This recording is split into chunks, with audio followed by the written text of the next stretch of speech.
Assalamualaikum dan salam sejahtera. Bulan kami mengambil tajuk Sepak Takraw tingkatan 4. Bagi pengenalan kami ialah, sepak takraw merupakan sejenis permainan dua pasukan atau regu iaitu yang dianggota oleh 3 pemain. Permainan sepak takraw mempunyai jaring yang memisahkan antara pemain dan dimainkan di gelanggang yang sama seperti badminton. Selain itu, bola takraw asalnya diperbuat daripada rotan dan kini telah digantikan dengan pengguna bola buatan. Seterusnya ialah objektif pembelajaran. Yang pertama, melakukan kemahiran asas sepak takraw dengan lakon yang betul. Dan yang kedua, mematuhi dan mengamal elemen pengurusan dan keselamatan. Dan yang ketiga, menunjukkan keyakinan dan tanggungjawab kendiri semasa melakukan aktiviti fizikal. Dan yang keempat, berkomunikasi dalam pelbagai cara semasa melakukan aktiviti fizikal. Dan yang kelima, membentuk kumpulan dan kerjasama dalam kumpulan semasa melakukan aktiviti fizikal. Dan yang terakhir, memahami dan mengaplikasikan etika dalam sukan semasa melakukan aktiviti fizikal. Saya akan menerangkan kemahiran melakukan servis. Kemahiran melakukan servis diservis oleh tekong ke dalam gelanggang pihak lawan. Terdapat 2 jenis kemahiran melakukan servis, iaitu servis sepak sila dan servis sepak kuda. Servis sepak sila menggunakan bahagian dalam kaki, manakala servis sepak kuda dilakukan menggunakan bahagian kekura kaki. Berikut prosedur untuk kemahiran melakukan servis. Yang pertama, dalam posisi yang bersedia, tekong akan menjikitkan kaki kanannya sebelum melakukan ayunan. Dan yang kedua, tekong akan memberi isyarat kepada apit, iaitu pemain tengah, tentang ketinggian bola yang ingin dilakukan.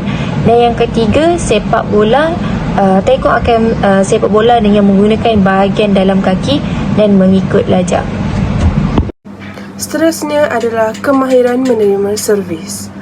Terdapat 3 kemahiran menerima servis, iaitu menerima servis menggunakan bahagian kaki, peha dan kepala. Bahagian anggota badan yang digunakan bergantung kepada ketinggian kedudukan bola yang diterima. Okey, seterusnya adalah kemahiran mengawal. Kemahiran mengawal terbagi kepada 2, iaitu kemahiran menimang dan kemahiran mengumpan. Untuk kemahiran menimang, bola adalah digunakan apabila pemain menerima servis yang dilakukan oleh tekong. Kumpulan penyerang, kemahiran ini boleh dilakukan dengan penggunaan kaki, peha atau kepala. Pemilihan anggota badan yang digunakan untuk menimang bola bergantung kepada kedudukan hantaran bola. Kalau digunakan sekiranya kedudukan hantaran bola yang tinggi, manakala bola yang rendah ditimbang menggunakan peha atau kaki. Pemain boleh menggunakan bahagian dalam kaki atau kekura kaki untuk menimang bola. Untuk kemahiran mengumpan, iaitu bola yang ditimbang akan diumpan kepada pemain lain untuk melakukan serangan. Umpanan yang baik akan memudahkan kumpulan untuk menyerang sama ada menggunakan kemahiran melibas atau menanduk. Permainan bijak kawal dapat melatih murid menimang dan mengumpan bola dalam permainan sepak takraw. Sepak takraw mempunyai 2 kemahiran menyerang, iaitu serangan tepat dan serangan menanduk. Yang pertama, serangan tepat. Strategi menyerang dalam sepak takraw melibatkan kemahiran menimbang, mengumpan, melibas dan menanduk. Servis yang akan diterima akan ditimbang dan diumpan menggunakan kemahiran sepak sila. Seterusnya akan dilibas menggunakan kaki. Pelbagai jenis teknik melibas boleh dilakukan seperti libas gunting, libas sisi dan libas menapak.